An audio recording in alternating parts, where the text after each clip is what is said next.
what was required of me was to show a side of the character that people weren't aware of. That's a Tron. It's crazy. It I sounds don't know how I do it.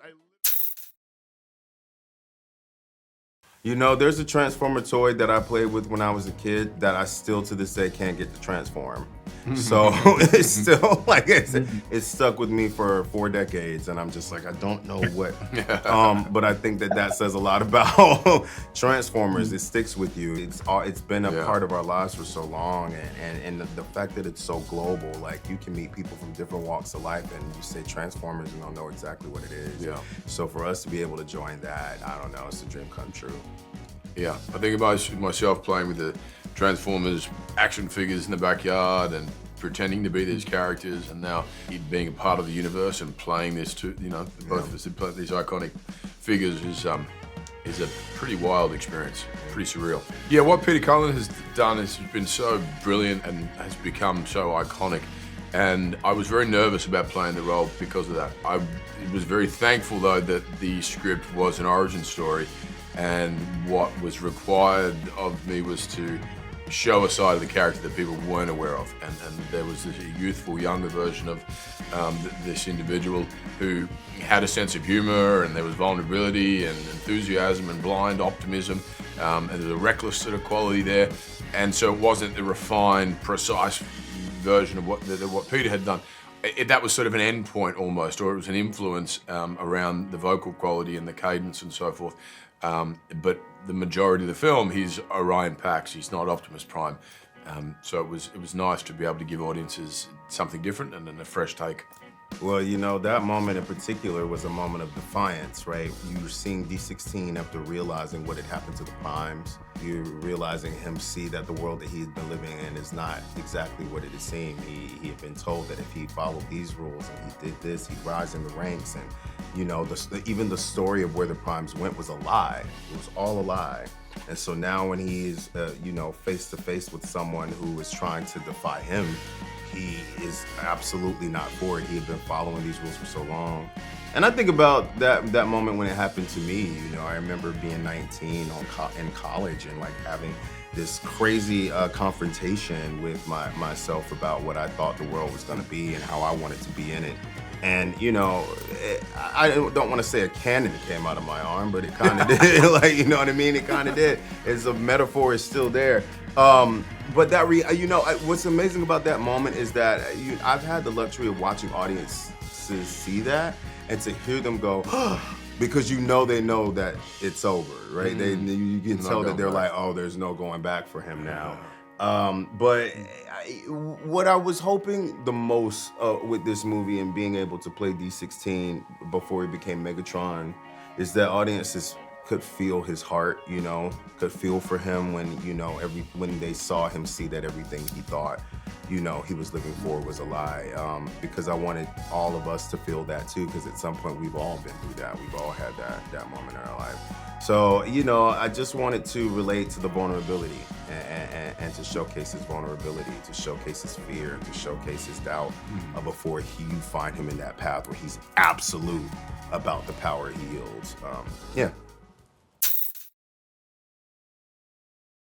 I mean, we had Transformer toys because my older brother, who's 8 years older than me, he watched he watched the show. And so he had Transformers toys, and then those became like hand-me-down toys that I then had without the context of the show. I just had the toys. These toys, right? Yeah. Yeah. So there was a lot of like romantic situation happening with the Barbie and the Transformer. Like I'm not sure if that's how they're supposed to be played with, but they were definitely dating. Like the Transformers were dating the Barbies 100%, and there was probably a Ninja Turtle thrown in there to just like spice things up. To spice things up, I love it. Yeah. I remember loving the commercials for the toys as much as I loved the actual cartoon itself. And there was the song. Right? Yeah. Transformers more than meets the eye. Yeah. And I thought that I thought that I would get all of the toys. My parents had something different to say about that. I wasn't gonna get all of the Transformers. I remember coveting Soundwave. Soundwave was the Transformer that I wanted, the one that turned into a boombox and had the cassette chute with the little cassette Transformers inside of him. I thought that was the greatest thing I had ever seen. Yeah. I think the most exciting thing for me about Alita is that she's a born leader. That's just innately in her, and she really strongly believes in her capability. She's very confident in herself, and it, I think, comes from a place of, you know, her own of believing in her own capability. And I think her, you know, as she's on this sort of like I guess you could sort of compare it to like being on a corporate ladder where she's like, okay, and this position will lead to this position, will lead to this position. And that's just sort of, she's kind of just going through the motions of that. Yeah. You know, when she makes this realization, you know, like her friends, that, you know, there's that she's part of like this industrial complex, basically. She really is able, like in that moment, to like pivot and use those skills to like get everybody to, you know, like to come together and like come up with a forward plan. I think it's just awesome. I think that she doesn't waver on that. She remains very confident, and then it pays off, you know? Yeah, and it will hopefully further pay off. You know? There we go. She's like, hey. Something, I think that B's optimism is very infectious.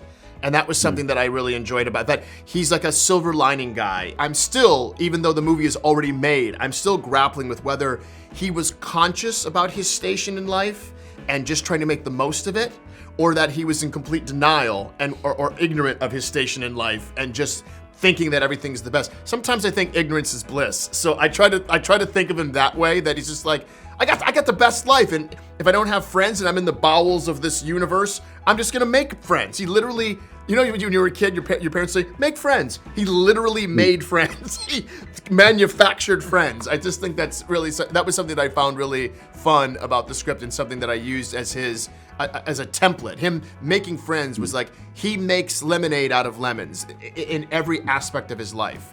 And that mixed with this kind of almost innate practicality. He sees things practically.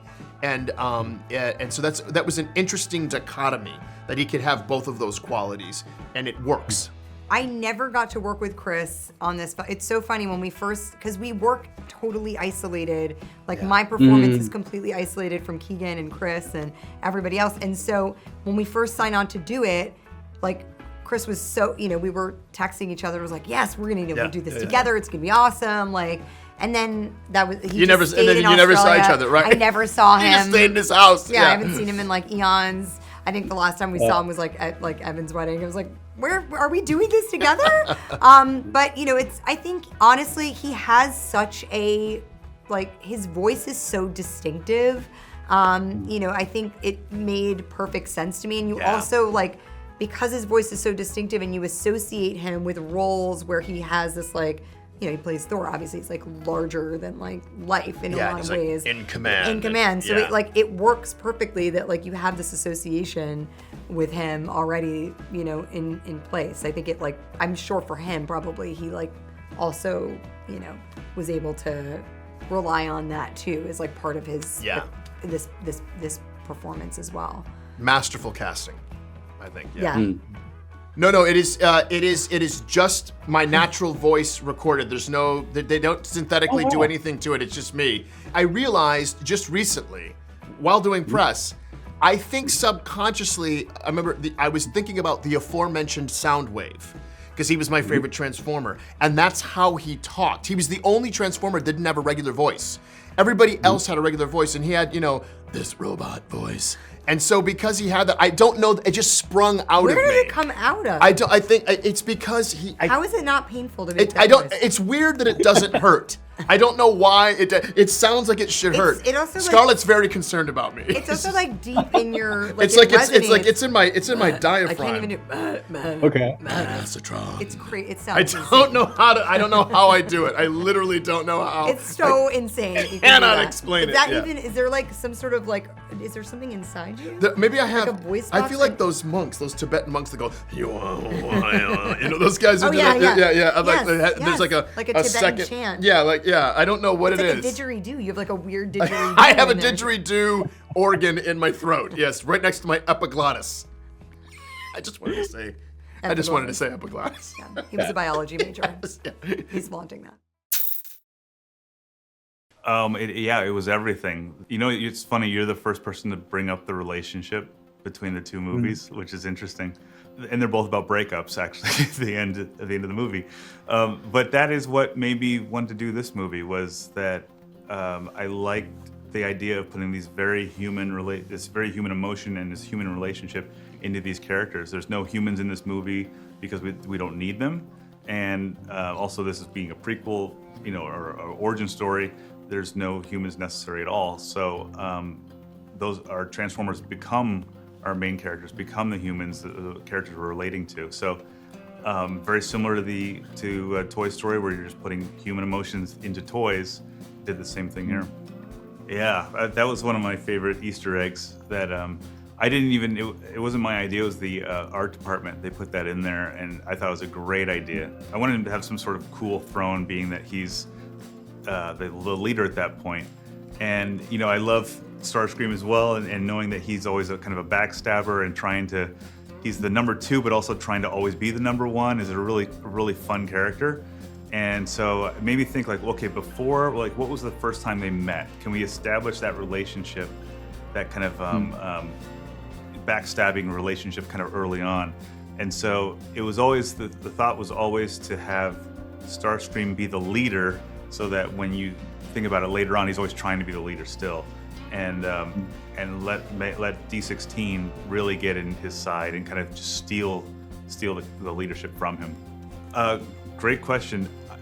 No, for this story, we got everybody in there that I wanted to. I mean, there's Primus is even in there, at the beginning as well. So it's like, it's a huge movie to begin with. There's even characters in the background that we don't even talk about, or that don't even have speaking lines, that will become big characters later on. So it's a huge world, it's a huge planet, and there was room for everybody in this story. This movie, I was just like, I want to make this a movie that works on its own in case no sequels ever happen. We'll see how this one does and see if the studio's interested in continuing, but there's obviously more story that can be told, because there's a whole war that happens on Cybertron, and then the planet starts to fall apart, and then they go to Earth. So there's room for it. We'll see what happens. I would love to as well. I will say that's the one character that, to answer your question earlier, that I would have loved to somehow work in, but it didn't work out this time, but it wasn't really necessary, but that would be cool.